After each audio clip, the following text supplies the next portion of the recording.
Welcome to Radio. We are back with Danny Lamartina, the bro, the brain. And we have two Oh, topics today that I'm excited to talk about post-Christmas and whew. New Year's. And do you do New Year's resolutions or no? I would love to. I love all the vision board stuff. Like I'm big on future oriented stuff, but we did not do that this year. How about you all? Yes. So, well, I don't know if I have it's definitely not a vision board. I'm going to show it to you. I have it written down. So, like every year, I always try to think about like something that makes me evaluate like my progress in life and like where I. Mm. So I have these like sticky notes. I don't know if you can, oh, it's backwards. Of course it is. So it just says, I don't deserve anything. Work your face off. I saw you posted that the other day, and I sent it to myself. Yes. And, you know, the reason I feel like I needed to write that down is because not only do I feel like I live by that, but it's just a great reminder that says, hey, like as far as you came to this point, if you don't rely on what got you here, you're not going anywhere. Like, right? So again, I've had an incredible few years of business and Mm. clients have gotten better. And I was sitting down today and just I was like eternally grateful for. I was planning out like my year and like how many pros I have competing in 25, and it's like, man, I would have dreamed of that a decade ago, or Mm. especially not when I started training. Right, like that was such a I'll tell a really funny story really quick. When I first got into personal training, I thought I was going to be flooded with competitors and like it was going to be easy, and I was going to work with like athletes and bodybuilders all day, right? And then Yeah, yeah. quickly realized that like the area that I was working in did not have that population. So, if you want to make money, then you have to like drop your ego and say, "Hey, I'm going to train soccer moms and people who are morbidly obese and very low level clientele." And work your way up from there. So once I got like 2 or 3 years into what I would consider hard training and coaching, I never thought it would be a possibility to work with this many great people around the Mhm. world. So I think sometimes when people get into the position where I am, they kind of allow their ego to get inflated and they start believing the hype of like, because at this point in my career, I'm really fortunate to have a lot of people tell me how great I am. And I have very few people that tell me I'm a huge piece of shit and need to work harder. So like I have to be that person Yeah, a lot of yeah. times. Because like for me, it's like either I catch hate on the internet from it's like trolls, or it's like people tell me how great my work is. So it's like, hey, Mm. continue to do what you have been doing and do not let off that gas pedal. Like, and I Yeah. know that some people will tell you that, or in the headspace mind, like mental state, will say, "Hey, like you need to sit back and enjoy some of the things." And I'm like, like that'll come when I retire,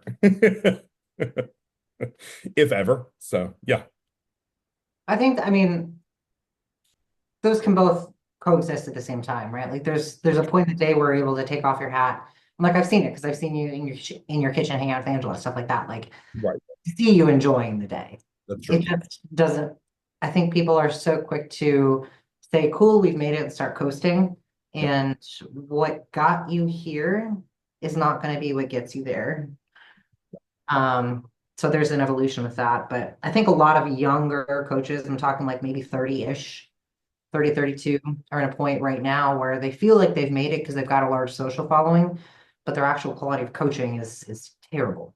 And so they have a brand, but they don't have a product that matches the brand. And that's something that, man, hearing you talk about your first couple years training got me thinking just now about my first couple years in practice. And I had someone ask me, like, do you feel like your time spent working in a PT mill, basically, was that worth it? Absolutely, because you learn so much about how to communicate with people. You learn so much about the nuances, when to apply them. I mean, everything that you and I do, we've just been able to kind of like you've talked about, like start broad and funnel in, but you don't know how to funnel until you know what you're funneling. Or yes, yeah. And you need some filters, and you only develop those filters with experience, I think. Yeah. I mean, I think I've shared this story before. Like when I was a fitness manager at Golds for all those years, I had lots of trainers that worked under me whose knowledge base was incredible, but they Mhm. had no idea how to talk to people. They had no idea how to sell training, and they had no idea how to set up future training. And what I mean by that is, let's say you and I were working together and you sign up for 12 weeks of training 3 times a week. Well, when those sessions are over, those trainers would be like, okay, cool, Danny, have a great time. Like, we'll see you around. Where, Yeah, some attention correct, or like back end offer. with me, and I know this might sound like some like skis ball training technique for sales, but that's not how I view life and training, right? So if I knew you originally signed up for 12 weeks with me, around week 9, I'm going to start talking about what do you want to accomplish next? Do you still want to stay on this trajectory? If not, do you want to realign where your goals are? And if so, I need to come up with a plan on how to get you there. And then I need to start talking to you about like, hey, where we're going next and giving you something to look forward to. So signing up for another 12 weeks or 24 or a year isn't a second thought. It's just what we're going to do. And that's the way I've always viewed it because, it isn't like I just wake up one day, I'm like, you know what, I'm going to go through a 12-week fat loss phase and it's over when it's over. No, if that's what I'm going to do, I'm going to do 12 weeks of fat loss and then I'm going to transition to a rebound and then I'm going to go into an all season growth phase. So when you're working with clients, so how I viewed it, it was no different. Like when you signed up with me, as long as I gave you a great service, you have no reason not to resign.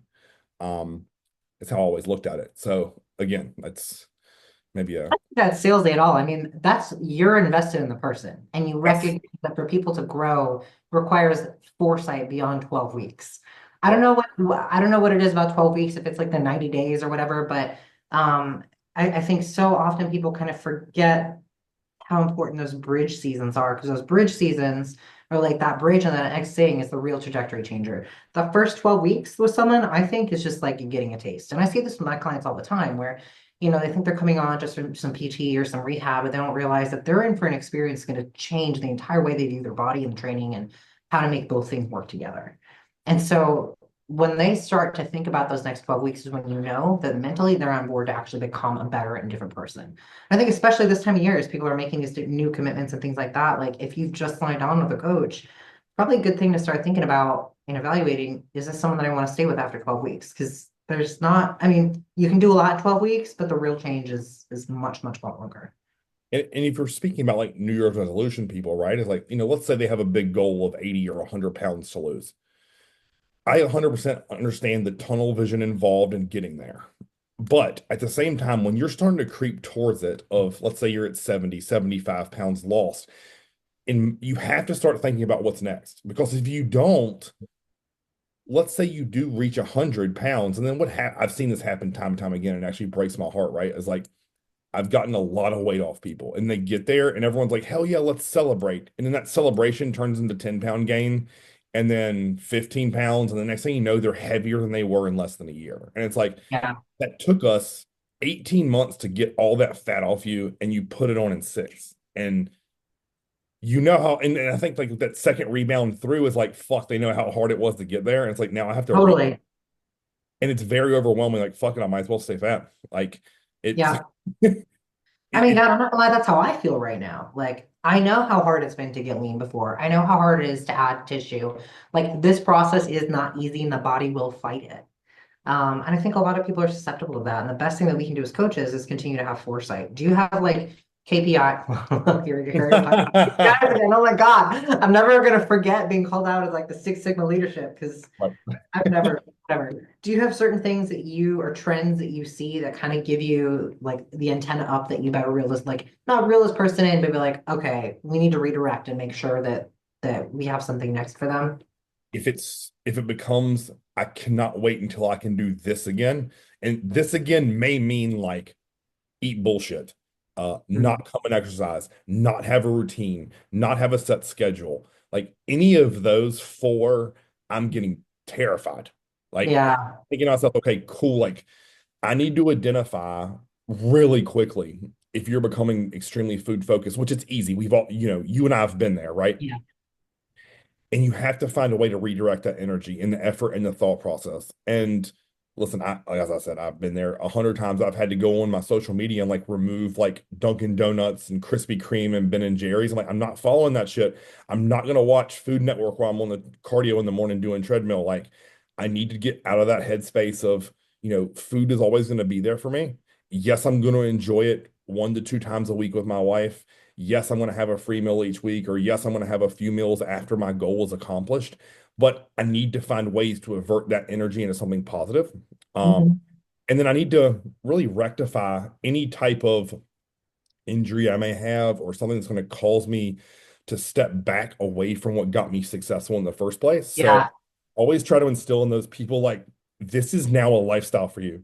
The Yeah. way you've embraced fat loss, we're going to take the same thought process and put it towards muscle gaining or whatever their goal may be, whether it wants to be to, do a Spartan race, run a marathon, do a triathlon, like do an adult dodgeball league, fill in the blank, right?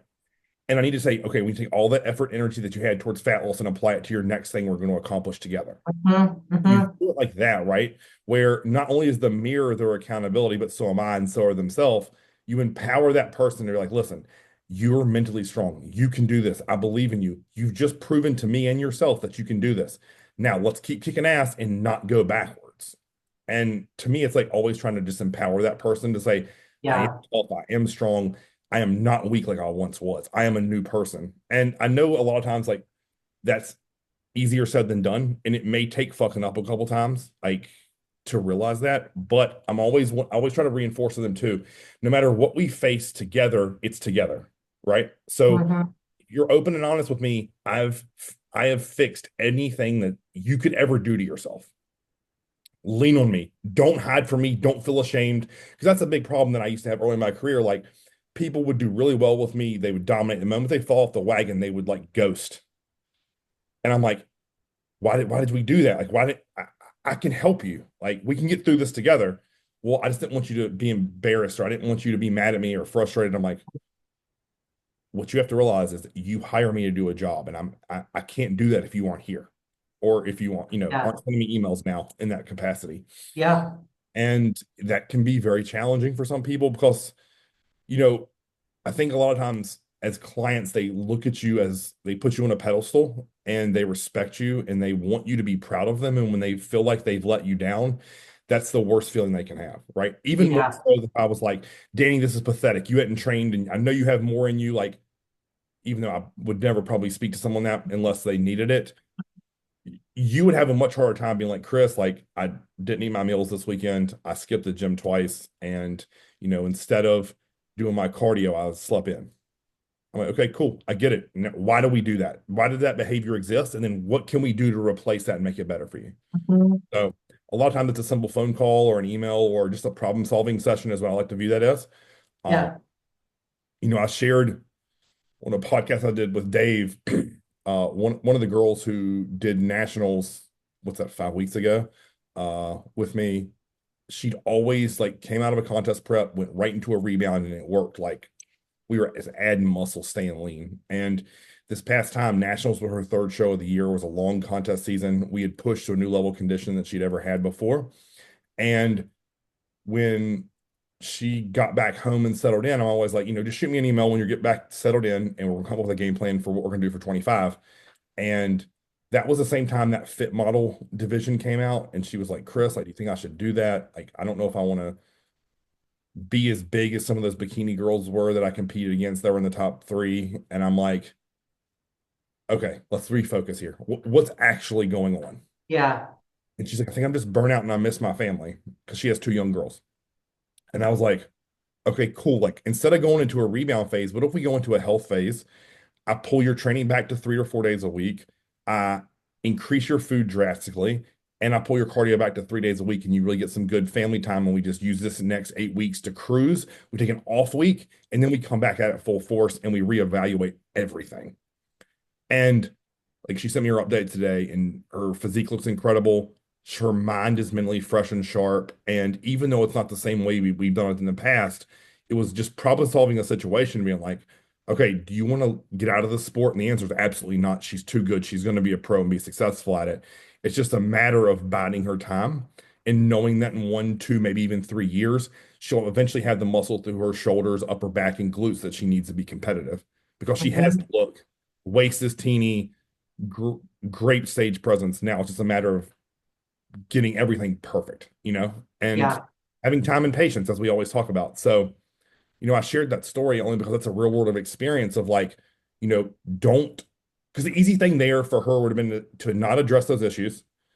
For me to be like, okay, look, get your mind right. We're going to go into 5 days a week training. We're going to keep your cardio in a decent clip. Crushing it. We're going to start smashing food. Like, because for her, like eating a lot of food isn't easy. It's a task, it's a chore. So instead of doing that, I'm like, hey, let's do a 180 and do the opposite and see how your body responds. And then we rest, relax, recover. Then we go into a growth phase. And what we're finding is this is just as effective as our normal rebound. Mhm.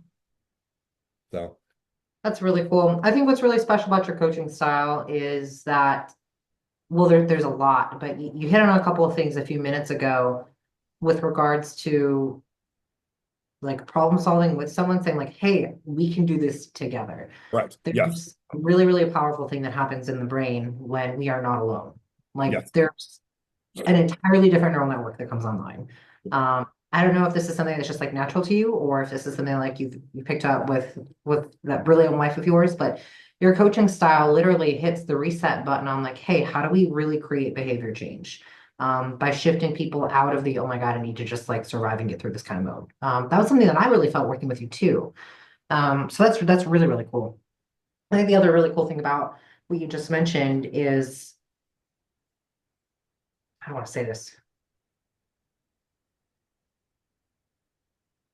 There's a lot in there that I know to you, you're just like unpacking your brain. And I think listeners will probably say, like, yeah, like we know this is Chris, but there's a lot of really, really special nuggets in there, just coaching nuggets about like knowing when you're gonna like being able to anticipate when you're losing someone. Because the minute someone starts to change how they think about themselves, and it's quick, it's easy, right? Like you and I have both been on that slope of all it takes is one negative thought about yourself, and we're quickly down that road. Burn it And down. Just burn it all down. Yeah. exactly. And you do an amazing job of like sensing that before it happens and bringing it back in and like redirecting it. And it doesn't have to be like redirecting to the same thing like you were just talking about. You can redirect to something different. But I think having the wherewithal to identify when someone might be starting down that route, and that probably came from all the years that you spent training Gen Pop that you didn't really didn't necessarily want to do, but that skill is now the kind of thing that has allowed your top pros that you really want to be working with to continue to succeed. And I think that just poses a lot of value where again, people think they want to know their ideal clients or their ideal, population they want to work with within, 2, 3 years. Yeah. It's taken me 13 to really know who I want to work with. Right. How long did it take you? Instantly, I knew it. No, Okay, just kidding. here's what's funny. Here's what's funny. I will say this.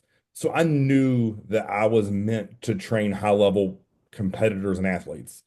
What I didn't realize is that there's so many people from different walks of life that have that switch when they walk in the gym or when they find passion and purpose that now I actually have broadened my horizons and will gladly take on anyone who's willing to give up everything. Not, oh, sorry, that's a little dramatic. I'm willing to work with anyone and actually enjoy working with anyone who is willing to do whatever it takes to accomplish their goals. Yeah. So, So that's more of a psychographic than a demographic then correct. that you're kind of, And, yeah. and what's funny is I used to tell people this, like at the end of my in-person training career, people would say, oh, they would see me or they'd see when I'd work with, really developed physiques and they'd be like, oh, that's all you work with. And I'd say this, you could take every person that I train over the course of the next week, put them in a room, and the only thing they would have in common is me. Mm-hmm. And it's because I built a clientele of people and individuals who are doing exactly what I said. They're willing to do whatever it takes to accomplish their goals. And it doesn't matter what it is. And they looked up to me to give them the plan, and then all they had to do was execute. So, yeah, That's so funny. I'll post things about Dave a lot just because a lot of my clients are professionals. Like I don't want to like throw their stuff onto social media. I feel kind of weird doing it. They've all okayed it, but anyway, I use Dave for a lot of my content. And so people assume that I like only work with guys like Dave. And I'm like, no, I use literally the principles that I use with him are the exact same ones that I used when I was working Gen Pop in a clinic. yeah, There's just a little bit different application, but I wouldn't have gotten good at using them had I not been seeing 16, 20, 25 people per day for years right, before moving online. right, yeah. And what's funny is to get to that portion, the skill I had to cultivate was taking people's objections and Mhm. destroying. Chris, I can't eat this way because I can't do cardio because, and it made me learn on my feet how to bust those objections real quick. Mhm. So, if you take someone who's like Chris, like I I grew up poor and I'm not okay with my kids throwing their food away. So if there has like macaroni and cheese left on their plate, I'm gonna eat it. Okay. So that's trying to appeal to my emotional state, right? Yeah. But when in real life, the answer to that is okay, cool, put it in Tupperware and heat it up for your kid for tomorrow for lunch. You eat your meal and don't waste it either. Like, and it's Yeah. I just disarmed you and gave you a solution. Now you have to be the adult and choose it. And I'll tell a really funny story. When I had a really high power business executive, she'd come to the gym, she'd work her ass off, right? But she wouldn't control what it went into her mouth via alcohol and food, right? And I looked at her one day and I said, Natalie, I'm going to say something to you that's going to hurt your feelings, but it's the fucking truth. And I feel like I can speak this away with you. She said, okay. I said, you manage over 1,000 people and you control people's livelihoods with precision and accuracy, but you can't control what goes in your fucking mouth. You're better than that. Show me. And she was like, holy fuck. This is the CEO of a business, But right? that was probably the thing that actually changed her trajectory.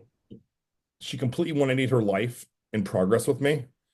And she credits that singular moment of brutal honesty. Now, listen, you know that I couldn't have spoken to everyone like that in that environment, but Right. with someone like that who is extremely high performing, who is extremely intelligent, who her as well as her family and her company's livelihood depended upon her excellence, like Yeah. that, I understood she was a high performer in life, but the area of nutrition never functioned because she always thought it was an afterthought to success in business. She gave herself an option. And Correct. that's an illusion that I think a lot of us fall prey to. We fall prey to the idea that we have choices. Yeah. And we do, but you don't really if you want something, right? I mean, Yep. having wants inherently reduces the number of choices that you have. You know, Having, what's really funny, and not to say this in a weird direction, but I told this, I can't, I think I was telling Ty this, right? Like we were talking about choice, right? And I said, listen, there's tons of beautiful women in the world, but I only have one wife. And there's a reason I'm faithful to her, and it's because I choose to every day, right? And he kind of looked at me and he was like, fuck, that's crazy. Like, yeah, like, you know, there's lots, like I said, there's lots of beautiful women in the world, but I only have one wife. And it's my job, as I promised in front of all of our friends and family, that I will be faithful to her until they put me on the ground. And I meant that when I said it and agreed to it. Like, and I guess that's the way I've always felt about anything that I care and love about. Like, right, if I promised John, or you know what, I'm not going to give a hypothetical. This is the truth. When I filled out his first questionnaire when I was 22, in the goal section, I told him, I said, do not hold back on me. Give me the fucking pain. I can take it. And to me, that check was already written. When I wrote that, it meant whatever he asked, I was going to do it, not question. So I think that's a lot of times when people make a promise to themselves, they don't view it that way. Mhm. They don't think, okay, cool, like that check's already been taken to the bank and cleared and cashed. I don't get it back.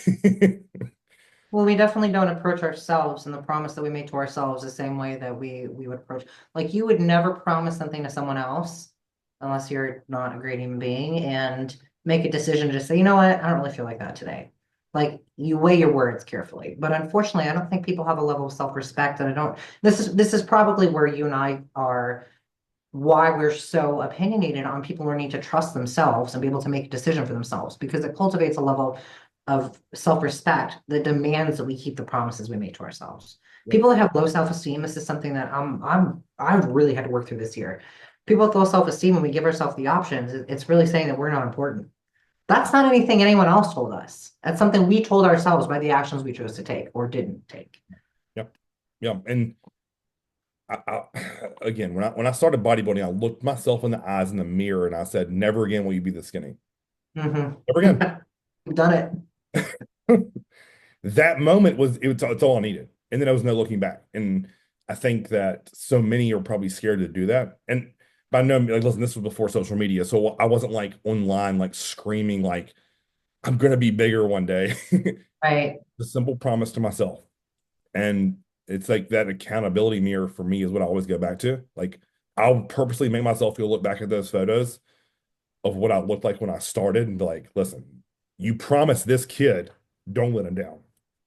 Do you And think that how genuine that promise was is part of what's let you, I mean, so that's genuine promise compared to getting on social media and just shouting from a mountaintop, look how great I'm going to be. Do you think that quiet promise you made to yourself is part of why you've been able to actually stay in the long haul? agreed. Yes. Yeah. It always drives my ship. Always. Mhm. And there's been countless times when I was coming up and I felt lost and I Mhm. didn't feel like I was making as much progress as I should have been. That I would always think like that 19-year-old version would be proud of where I am right now and know how much further you have to go. So don't give up. Keep at it. Mhm. You know what I Mhm. mean? Like when I'm in the gym training legs at 9 o'clock on a Friday night after work, when I've been working all day with my dad, like it'd have been easy to just call it in, right? Like, listen, you threw mulch all day, you're tired, like go fuck yourself. Like, put that bar on your back, bury it in the hole, and it'll be over in 90 minutes, and you'll be glad you did it. And there's never been one time that I've walked out of the gym and I've been mad for doing it. Like, you know what I'm saying? Like, I'm always like, fuck yeah. That wasn't easy, but it was character building, and I needed that. And Mhm. I think a lot of times people don't see those moments as a win where I know it was. Like, even though you're not going to see linear leg growth, like say in that singular session, I knew that if I continued to build on those sessions and those positive sets, that eventually it was going to work. Um, Yeah. and that may be have, there has to be some blind faith in that, Um, I think what's really powerful about that for you too is like, I can't remember if we talked about the idea of like system one versus system two thinking. I can't remember. System one is like our quick, like our natural response, and system two is like more of that steady bass drum, like what we really kind of slower response. Your system one thinking is basically shut out anything that's negative. And that's the kind of thing that like, that, man, that's hard. That's also part of why you are you, right? And that's the kind of thing that one of your giftings, I think, is letting that bleed out on other people in a good way. And I don't know how you keep that filled for yourself. But it's just part of who you are, and you need to know the people who are tangential to you are recipients of that. You know, that very much reminds me. Thank you. Say that again. So thank you. You're very welcome. Like that's something that that's something that I actually hope is it part of my legacy, right? Like Mhm. empowering people to just grab life by the throat and rip it out, right? Like, and to do that with such urgency and compassion for others that nothing else matters in that moment other than walking through that door that your entire being is meant to, And what's really interesting about I was talking about we mentioned blind, like having a blind faith. Like you have to trust that what is done today will show 10 years from now. And that's overwhelming for I think a lot of people, but something that it reminds me, I don't know if you ever saw that podcast with Joe Rogan and Kid Rock, where he Joe Rogan asked Kid Rock, if you could go back in time and meet someone, who would it be? And Kid Rock said, Jesus. And Kid Rock said, or and then Joe Rogan looked at him and goes, what if no one's there? And Kid Rock says, you mean it's just me and Jesus? This is incredible. And he's like, no, if you go back and there's no Jesus. And he's like, but there is, and there will be. Do you want me to introduce him to you? I can call my pastor right now. And like that to me, whether Yeah, you're religious or not, just that level of conviction. that there's no doubt in his mind Jesus was alive and that is there and is there in his life and is present, right? And I think a lot of times I singularly or almost in parallel look at bodybuilding very much like religion and belief in a higher power because that's what it is. There's nothing we can do today that you will see tangibly today. That meal isn't going to cause fat loss rapidly. It's not going to cause muscle gain rapidly. That drug you shoot now is not going to show up tomorrow. Like it's all delayed gratification, all of it. Yeah. And Yeah. I think that's what I love about it because that it requires a level of focus that you aren't rewarded instantly. And that's tough for some to manage. Absolutely. Absolutely. Because it's like, let's say you're completely deconditioned, you sign up for training with me, we do one session, all you feel is beat to shit. You're welcome. I gotta show up and do this again on Wednesday. Thanks, I think if I decide to come, yeah, Correct. And it's like, no, if we just keep stringing these weeks together, you will see progress, I promise. But you have to believe in me and you have to believe in yourself, or this is never going to work, right? Like, hmm as you said, you asked me, I guess you said, like, where did I learn that? How are we going to get through this? And that's the way I always spoke to my clients, right? Like, let's say you came in, they're like, Chris, what are we going to do today? Or what am I going to do today? I'm like, well, we're going to go squat. And occasionally I'd have clients call me out and they'd be like, well, we're not going to squat. I'm like, well, no, technically you're right. You're going to have the bar on your back, you get to squat but we're going to do this together. And I've always viewed it that way. Like, so even though it was your session, it's our session at the same for time sure. because I control at the end what we do and what we don't.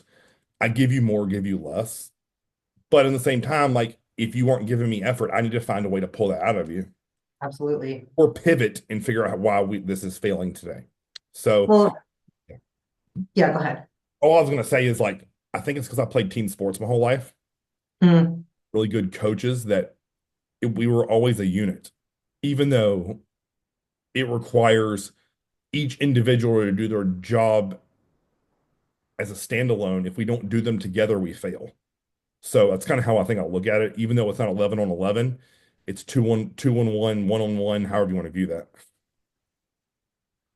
Because I view it 2 on 1. It's you and I versus your goal. And Yeah. eventually I'm going to win. I was on a podcast a few weeks ago called Captains and Coaches, and it's all about leadership and yeah, leadership development. And it's he talks about it specifically, or not specifically, but usually from the context of like youth athletics and things like that, from like youth all the way up through high school, college. And we were on the podcast, we were talking a lot about how our early coaching memories shape who we become as athletes and coaches. And I had a coach who, if I ever made a mistake, I didn't make very many, but if I did, um, I was team captain, and any mistake I made, I was absolutely reamed for, completely humiliated, in front of, everyone. And and I was thinking about it, I was on this podcast with Tex, and I realized that that was probably one of the earlier memories that started the cycle of who I am today. Okay. And so we now, as coaches, with what we do, have the ability to pivot that. I mean, gosh, I mean, that's just it's such a it's simple and yet profound at the same time to think about where these patterns of who we are start. And if we recognize where they start, we have ownership over them to change when they change and when they pivot. Right. Yeah. Yeah.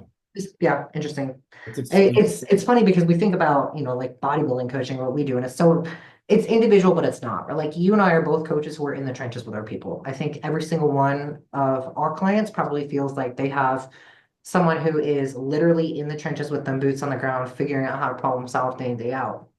But for most people, it's kind of an individual sport. And when you just brought up team sports now, it just got me thinking, like, what was the earliest coaching relationship that I had? And how did that shape my expectations for what I thought coaching would be?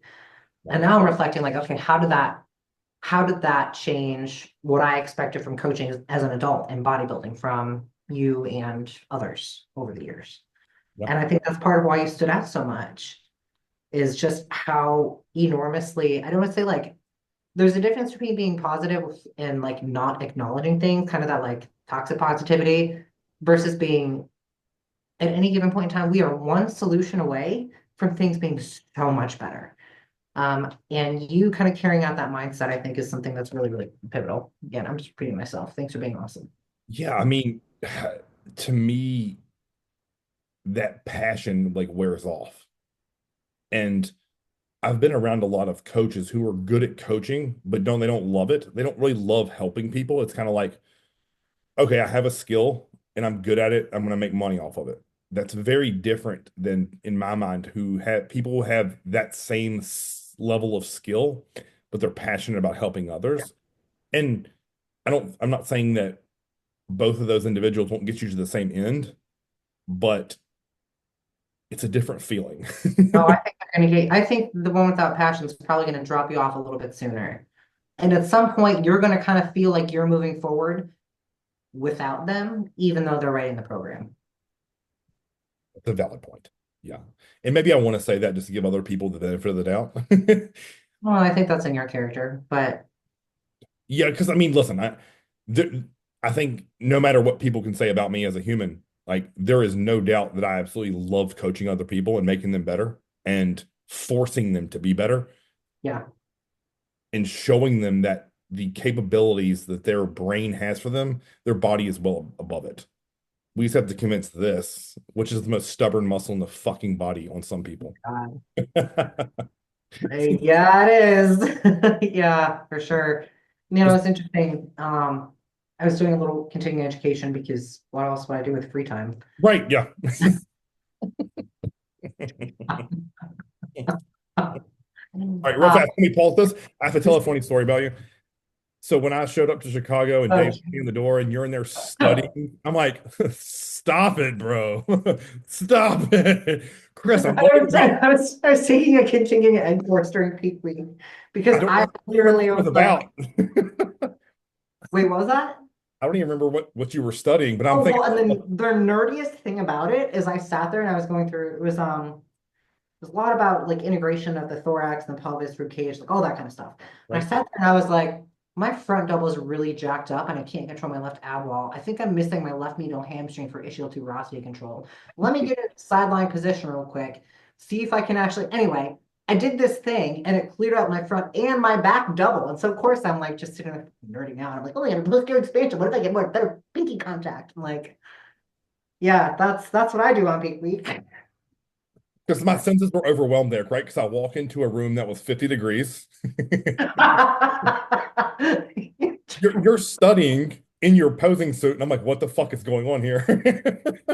I was, yeah, I forgot I was studying in my posing suit. And then there's Dave.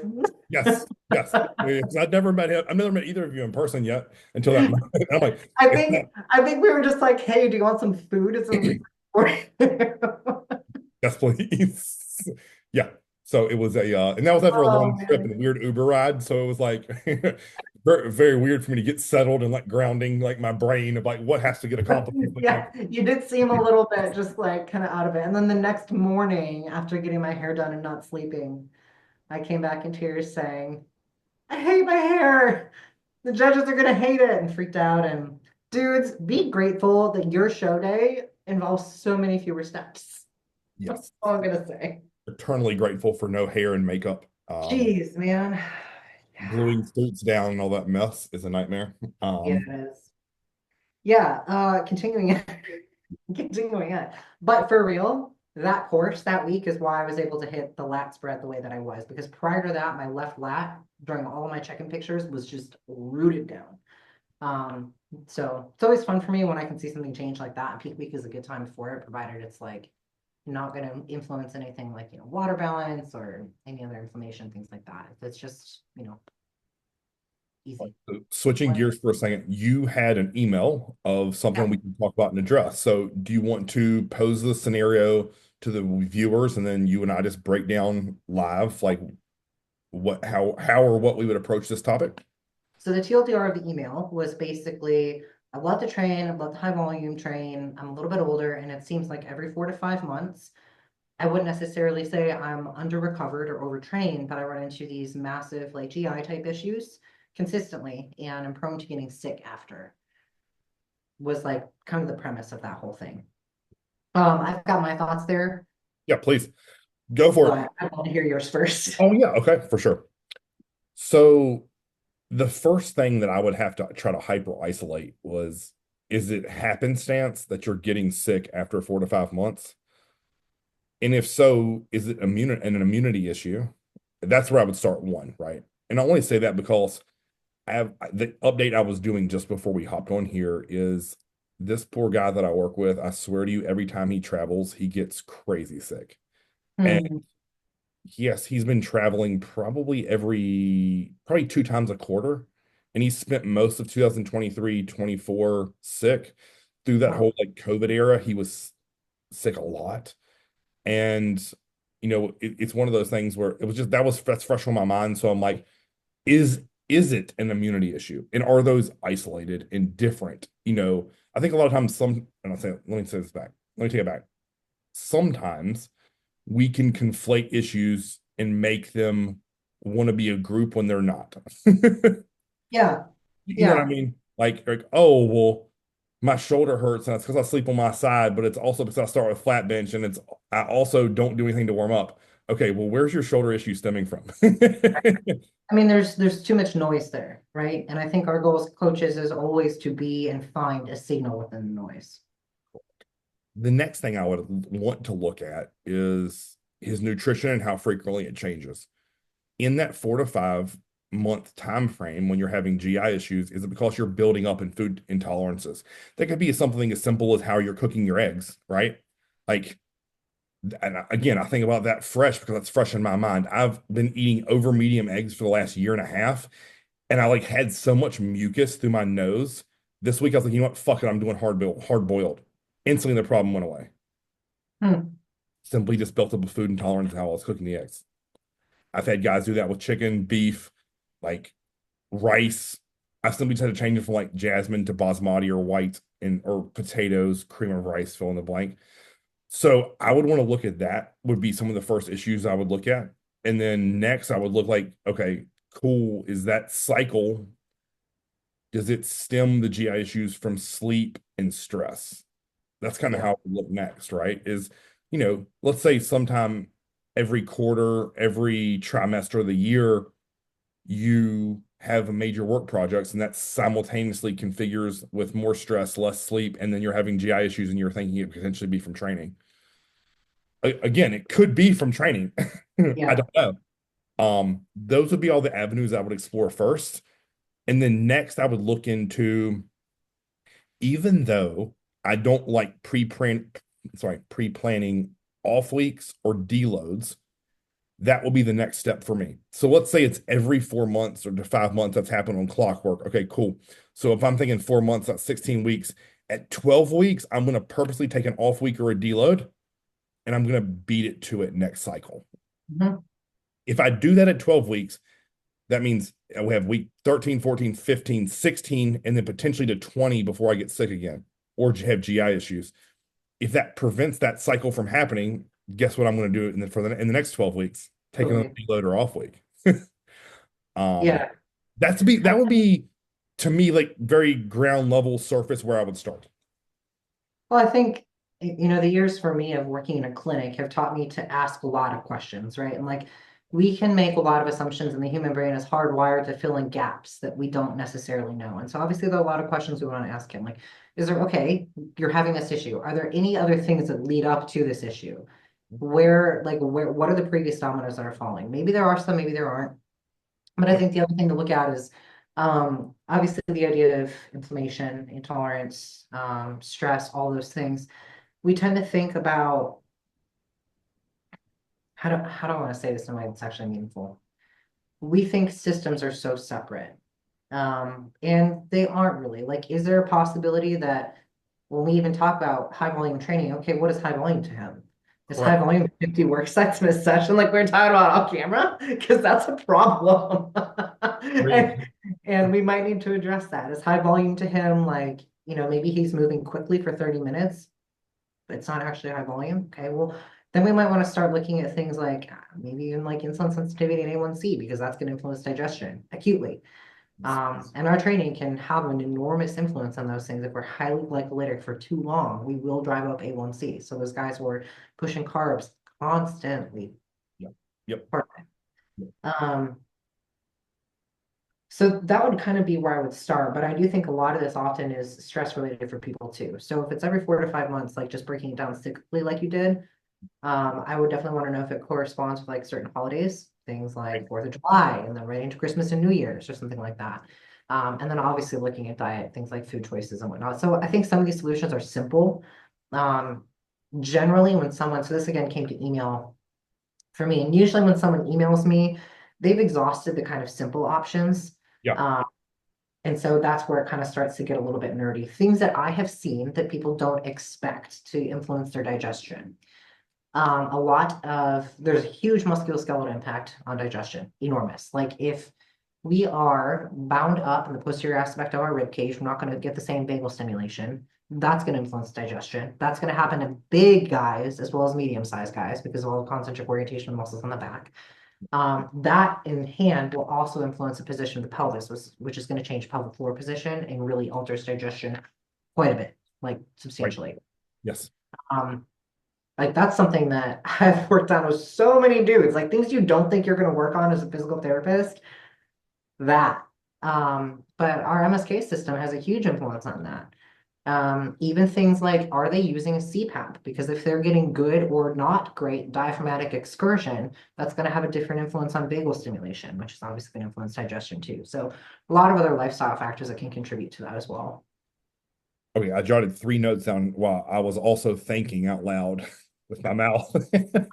That's how fast my brain is working today. Every time you talk, I'm like, Right. Yes. All right. So other things that I left out early, and I only say this because if it's 4 to 5 months, sorry, I work with so many drug users that I'm like, okay, is it gear related? Yeah. Like I'm not saying this guy is on or off. I don't know. No, but that's something that I mean, especially in working with Austin this year too, it is mind-blowing to me. I'm learning a little bit more from him about just how much PEs are going to influence their gut is enormous. Yep. Huge. Not talked about enough. So if you look at, I'm just going to give 2 examples. If you look at something like metformin, where people are like, oh, okay, cool, it's a longevity drug. Okay, I know that John Meadows was a big believer in metformin. He showed all the studies and things. I can tell you this, anyone or personally, when I used that, it wrecked my appetite after 4 months. It just did. To me, I would much rather use something like berberine or a GDA that's not going to give me that side effect after it builds up in my system because I'm not someone who naturally has a big appetite. I had to earn that. So anything that's going to hamper my appetite. So if I'm thinking of things like metformin, Anadrol, orals, anything like that that's going to kill or zap my appetite, I'm going to fucking eliminate that because that's going to give me gastric distress. Yeah. Yeah. So I would look there. I would also think like I'd want to know what their growth hormones like. Like, are they building up like a carb sensitivity, meaning their glucose disposing is awful and glucose shuttling is horrible? Like, is that an issue? Like, if so, like I would look into like, are you using pharmaceutical grade growth? Are you having taking breaks from it? If you aren't, what is your dosing at? Like, maybe you've already peaked your threshold. Like, let's say you're using 8 units a day. Like, maybe take it back to 5, see what's happening Mhm. or have a period of off or cycling it within the week, right? Like doing using growth 5 days a week, 2 off on your off days. And then Yeah. simultaneously with those off days, I would look to do fasting at least one of those days Yeah. to reset your gut in terms of like microbiome, give it a rest. Like, are you also smashing food? Like, you know, Yeah. So many factors. all things that I would look at that a lot of times I think people are thinking, oh, well, if he's pushing growth, like not growth hormone, pushing muscle hypertrophy, and are you just capping out your digestive system where it needs a break? Like, because I've pushed, like, let's say he's in an extended off season and he's really driving food north. Sometimes I found that guys just need an off time of like 2 to 3 weeks of just pulling the food back, resetting the gut, and then right back at it. So that would be kind of 2 for 1 from a gear and food standpoint of fasting as well. So yeah, I'm thinking now, like just thinking about the actual mechanisms of action, right? Like we could think about the biochemistry for mechanism of action between something like berberine or GDA versus metformin, right. because certain people's biochemistry is going to respond better. Like some people who actually are like, type 2 diabetic are going to probably respond, not everyone, some may have inherent biochemistry that's more favorable towards one drug or another. Correct. And Yes. that's the kind of thing that, there's always a decision tree, right? And Mhm. kind of what I'm scratching my head on right now, this is something I really want to explore this year, is seeing if there's a predictable way to which we can know with some degree of certainty which directions someone's biochemistry leans in Right. with regards to, right? And this is all going to be part of like how is someone's like how are their digestive enzymes? How's their like intracellular enzymatic activity? Like all that mitochondrial science is out there. Like how has that, what was their start position and how has that developed over time as training, right? Because everyone's got like their baseline where they start and then they like grow, change, whatever. So I'd be really, really interested to see if there's a way to like have some sort of like predictive value there. Like if you know that someone responds really well to one thing or another, does that also mean that you can predict with a degree of certainty that they need a different supplement with that? Right. Um, and then my other question, and the other thing I'm kind of just chewing on now is as people age and the hormonal profile changes,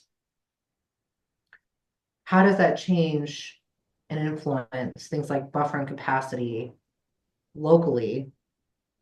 And how can a local buffering capacity at the muscle influence systemic activity?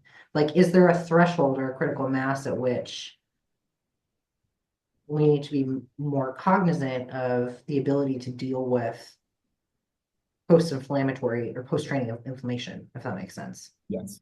Yes. I'm just speaking out loud here, like this. I'm just kind of chewing on shit. So if there's a better way to package that or think about it, let me know. But that would be kind of what I'm curious about. So I can I tell also you. wonder, what kind of physiologic flexibility can we drive Mhm. that both physiologic and metabolic flexibility that's going to drive better outcomes there.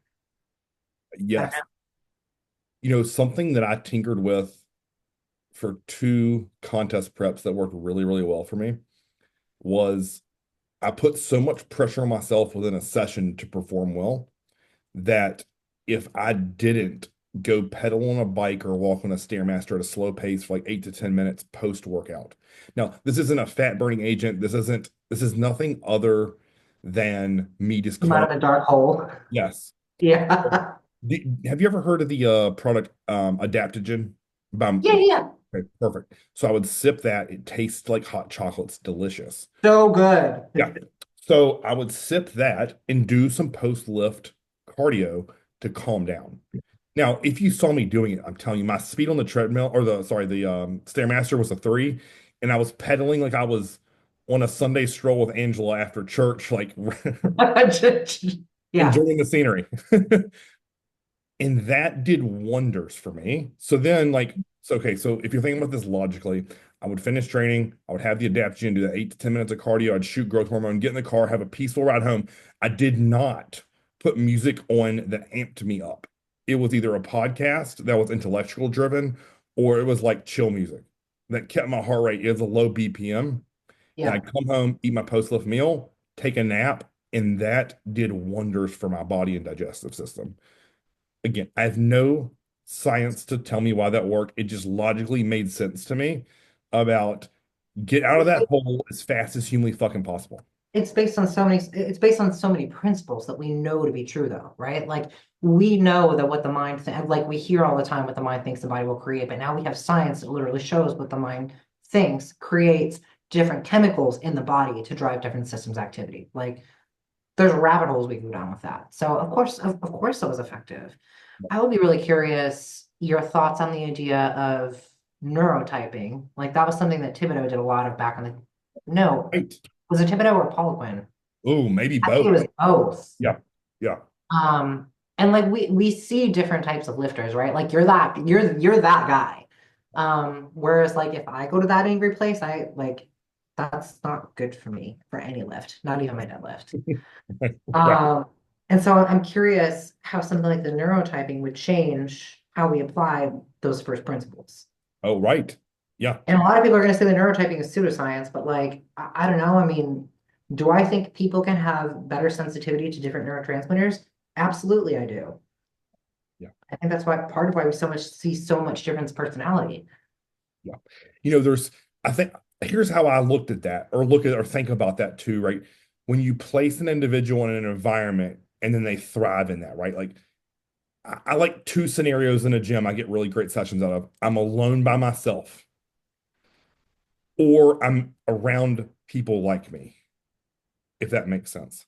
And it Yep. doesn't have to be the whole gym, by the way. I don't need 37 fucking gorillas like screaming and throwing weights. God, But that'd be scary if there are 37 of you in a gym. Is there a single place that can handle that? I don't think so. yeah, I know, right? There's Just not picturing you and Dave in one session, but like 16 of that. right. Yes. Yeah, yeah, yeah. So I think about that, right? Where I think you take someone else of equal development but they don't thrive in that. They need a more like commercial gym vibe because that's where they gain their energy from.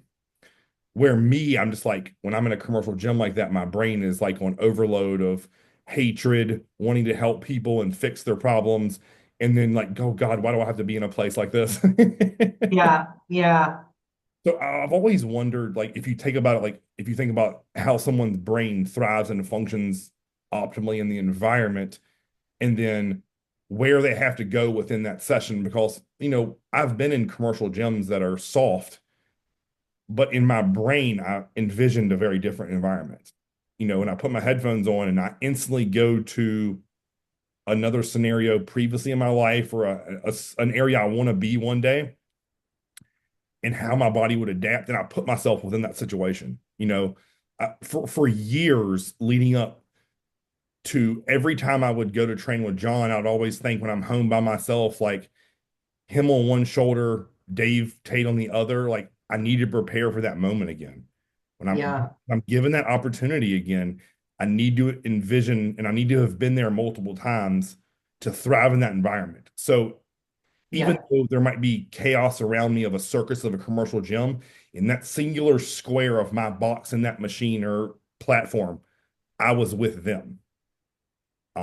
And that changed my physical or mental environment, even though physically it was the same. That's, I think, a really good, so different than neurotyping, but I do think that speaks to people needing to take ownership of their mindset. All the And time. I mean, like a lot of people right now, I think coming into the gym, they're like, oh, like, I couldn't get to the same order of my movements, things like that. And I couldn't get in the same volume I wanted to. I couldn't, it's New Year's, it's busier. And like, I get that. But like, I'm not gonna lie, like last week, I got in like two of my sessions, I got at half my volume because I had to get home. Like, I've got at least 40-minute drive home and I've got calls to beat and I've got clients to take care of. Like, um, and I think it's really important to take control of those thoughts right at that point. Um, and knowing what lights that in you is going to be the kind of thing that I think we as coaches can do a good job developing. So like for you, that you've got that vision of John on one shoulder and Dave on the other, right? And I think everyone needs to have a good clear picture of, or one thing we can develop is having a clear picture of what it takes for us to tap that button because it might not be having someone like John Dave, Yeah. prepping for a session like that. I know for me, I can literally close my eyes and I can visualize a set of deadlifts I was doing that I just felt awesome doing. Oh, Doesn't yeah. matter what doing, it doesn't matter what I'm training that day. Right. That feeling. Yes. Like I have certain memories I've accumulated through my training where the consistent feeling is just that I'm strong and that it's a good day and I'm doing things that most women are never going to do in their lives. Right. Oh, yeah. I literally speak out loud in those moments. It's a good day. So I don't know. That's something that I kind of tap into on sets when I'm not feeling it, and that kind of gives me the oomph to go and like tap the anger button if that makes sense in Oh, a yeah. good way. So to go back to neurotyping, can you elaborate on that? So Since I neurotyping, we've got like so we have like people who are more dominant in certain type of neurotransmitters. They've got GABA, serotonin, dopamine, and acetylcholine.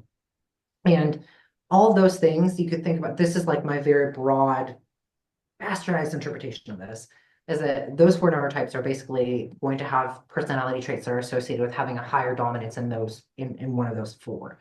Um, some people are going to say it's pseudoscience. Some of it, some people like I can't remember if it's Poliquin or Thibodeau that has a certification. I feel like it's Poliquin.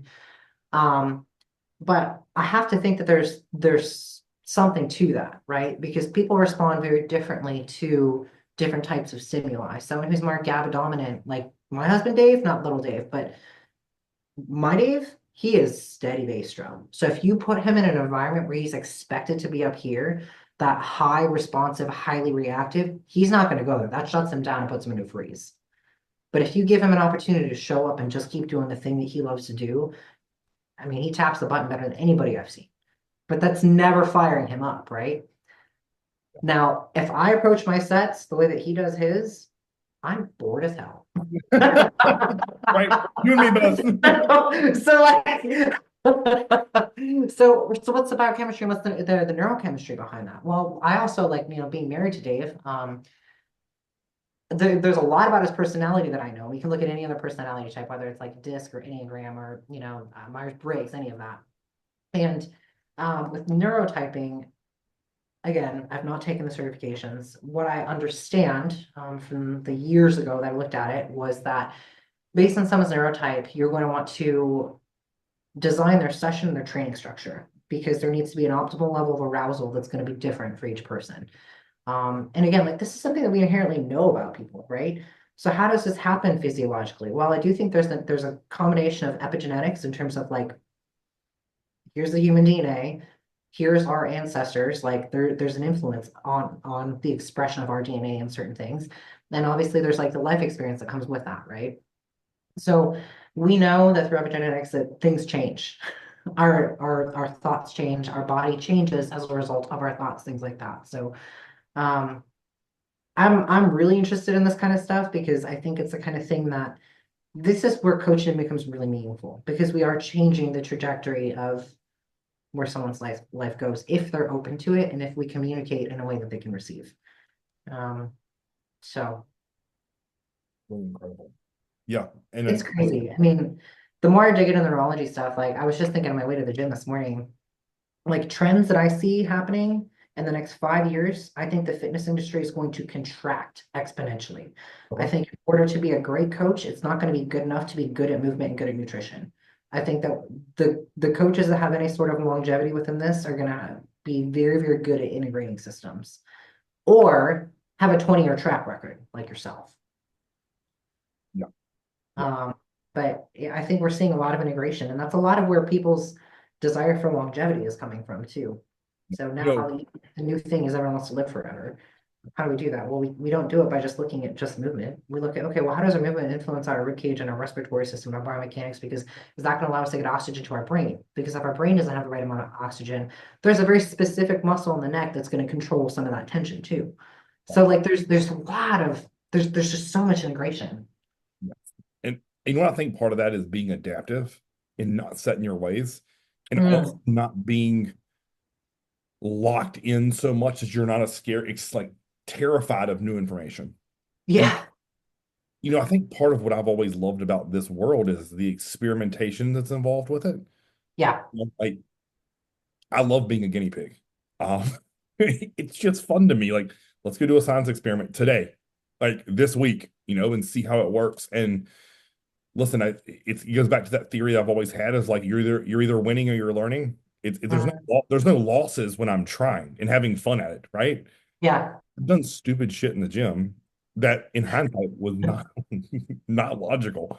But in the moment, I was like, this is gonna work. I think everyone has that initial phase where they just do everything Yep. and more work is better, harder is better. I think that's going to be one of the other trends that comes out in the next 5 years is instead of just beating yourself to a pulp, I think that people are going to start to swing too far the other direction Yeah. Yeah. and not train hard enough. I agree. And I think a lot of times when the people hear you say that, they're like, "Oh, the old dinosaurs talking again." I'm like, "Yeah, bro. We also have all the muscle over here." Not only that, I mean, again, like you're getting better and better. And like, how many people do you talk to that are not even 30 yet? And they're like, oh, I'm so broken. I'm like, bro, what have you been doing that before 30 you are broken? Like, just that should not be happening. And you and I are out here, quite frankly, getting better. Right. Yeah. So, You mean like locking in on an isometric lat pull down and not doing free with squats, like just doing hack squats isn't beneficial? Sorry. That's just some fucking so shit.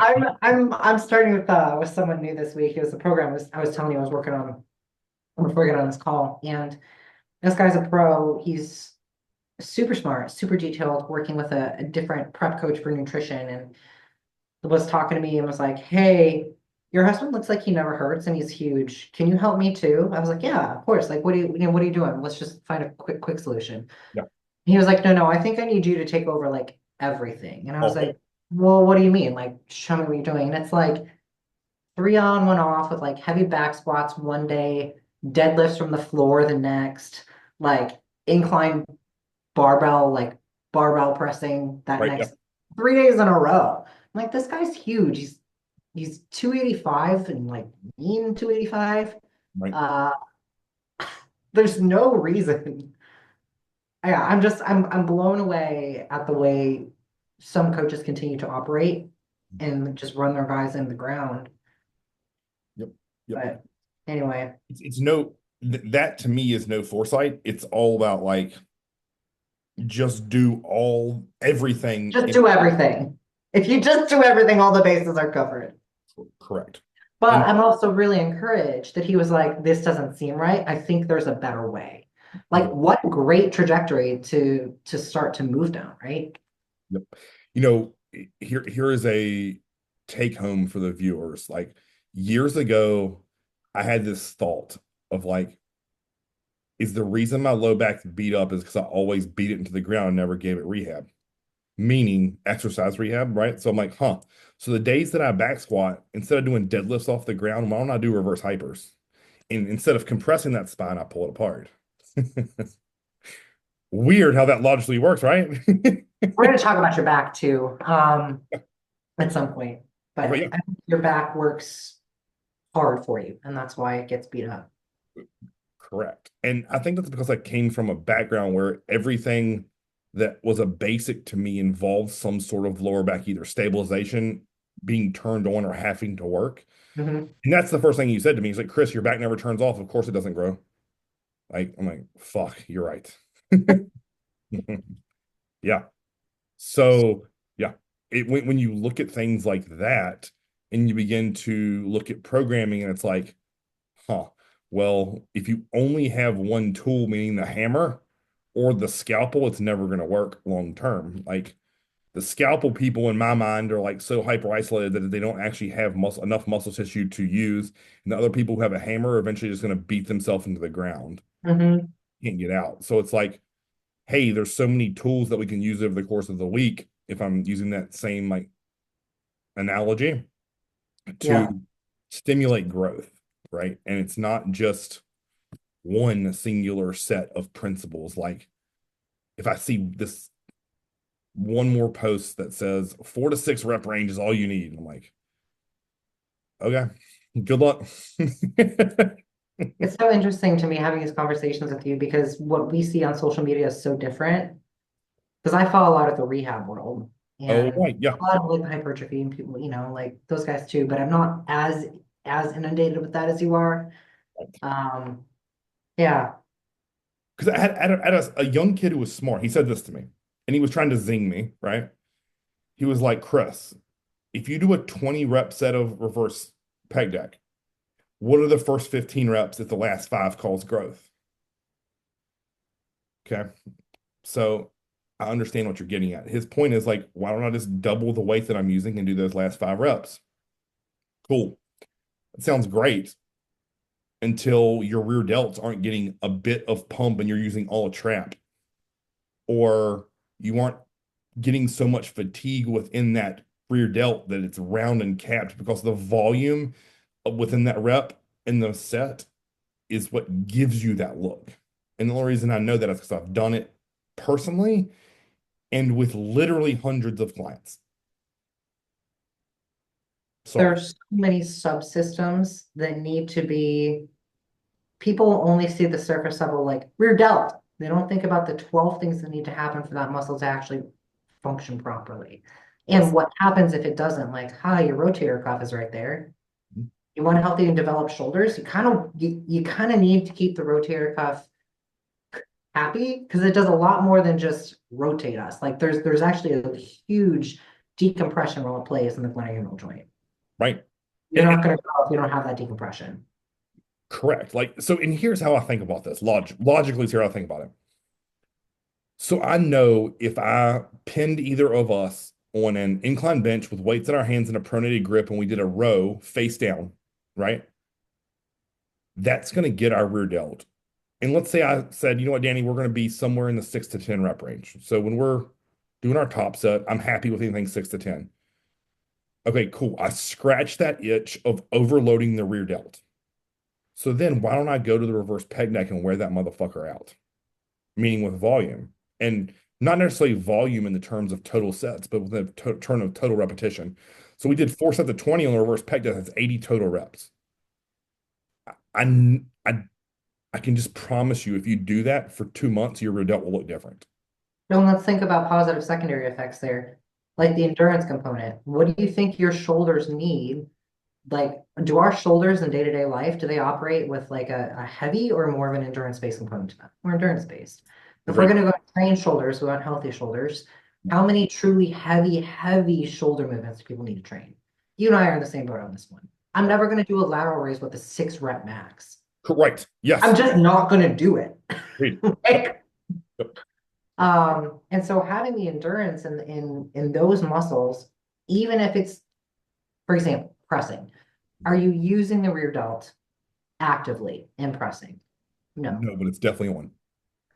Right. And all the other muscles in that joint that are co-contracting to stabilize your shoulder and drive a synchrony between glenohumeral joint and thoracic scapular joint, all those need to be able to last for more than just, a 6 rep rear delt row. Because you're going to be pressing for a long period of time. So driving endurance into that system from the neuromuscular component is probably going to permit better output in a lot of your pressing movements. So there's kind of that secondary effect there that people kind of forget.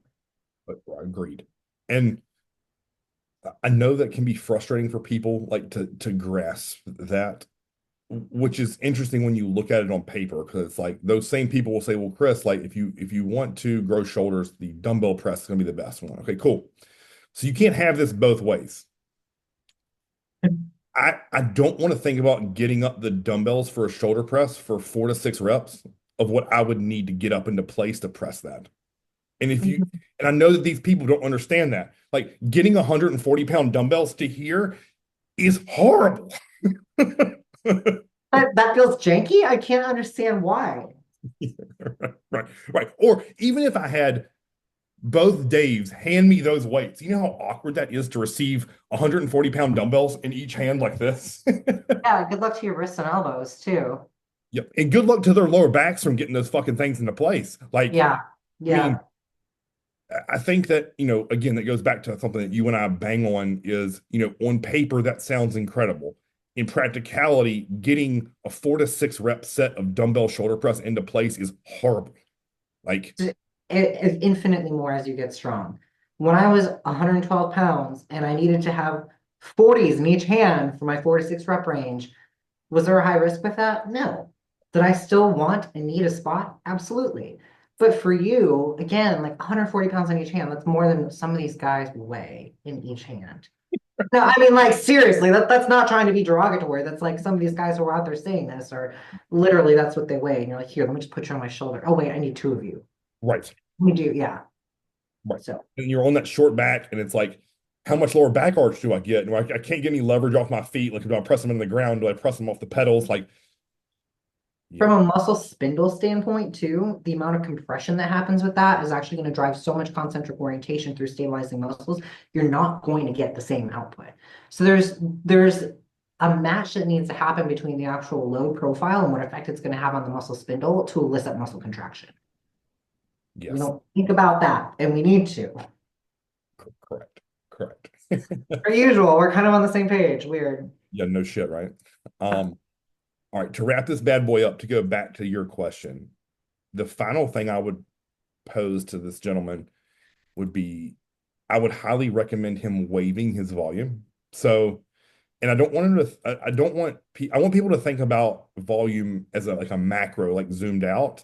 So, just for easy math, I'm not saying this is the case, but let's say he's doing 100 total work sets per week. 5 sessions a week, that's 20 sets a workout, right?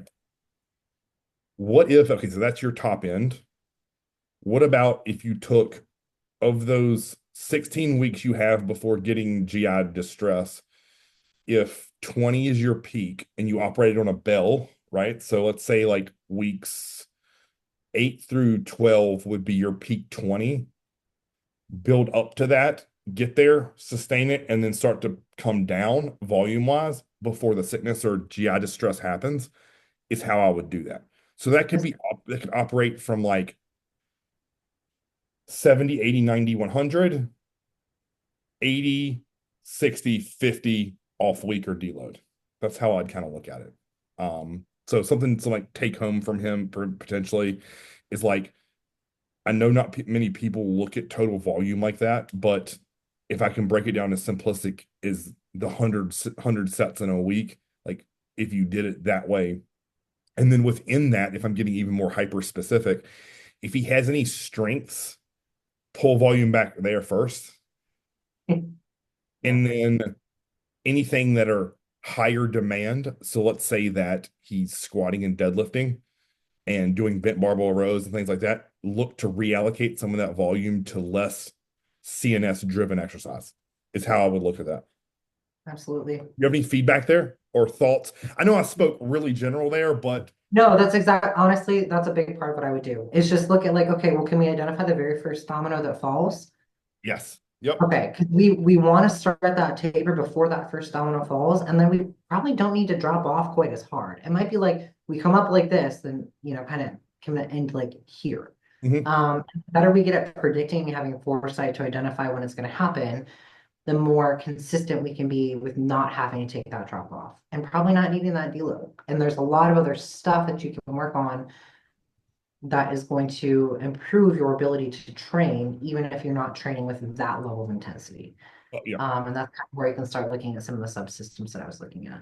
1000%. And I think the final thing is being hyper alert about those responses, right? Like, do Mhm. you starting to get indigestion? Are you becoming more gassy? Are you having sleep issues?